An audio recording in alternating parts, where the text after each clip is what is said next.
You never think it could happen until it happens to you.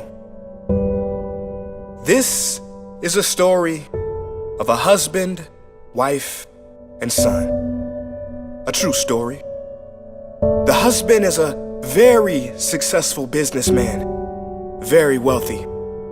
He puts in long hours on the job, but both his wife and young son suffer from loneliness. Every night they sit at the dinner table and they cry together because they miss him. And he misses birthdays and anniversaries. Now the father is already very successful, but still doesn't have time for his wife and son. Even when he's at home, he's not truly home. He's thinking about his business meetings, his clients. He's on the phone texting and making calls. One day, the wife finally gets fed up and she goes to her husband and says, "Honey, we are very lonely here.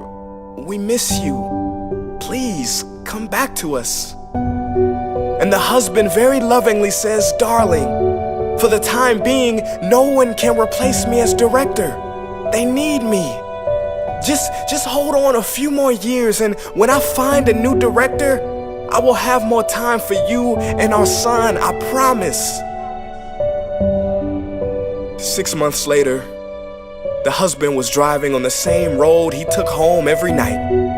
He lost control of his vehicle and died. His company replaced him and found a new director in just 2 days. Isn't it sad that we spend so much time on the things that are urgent that we have none left for those things that are important? Please do not get me wrong. Striving for a better life and wealth for yourself and your family is great.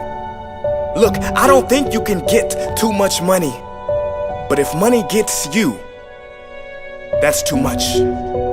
If money becomes your God, if you make $1 million but lose your health in the process, is that success?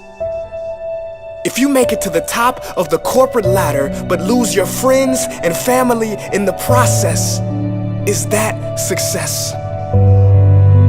I ask you, are you taking for granted the moments with the real people who are close to you by focusing on a future moment that doesn't even exist? I urge you to focus on what's real and now, because this life is short. And as they say, there has never been a deathbed regret that said, "Boy, I wish I spent more time in the office."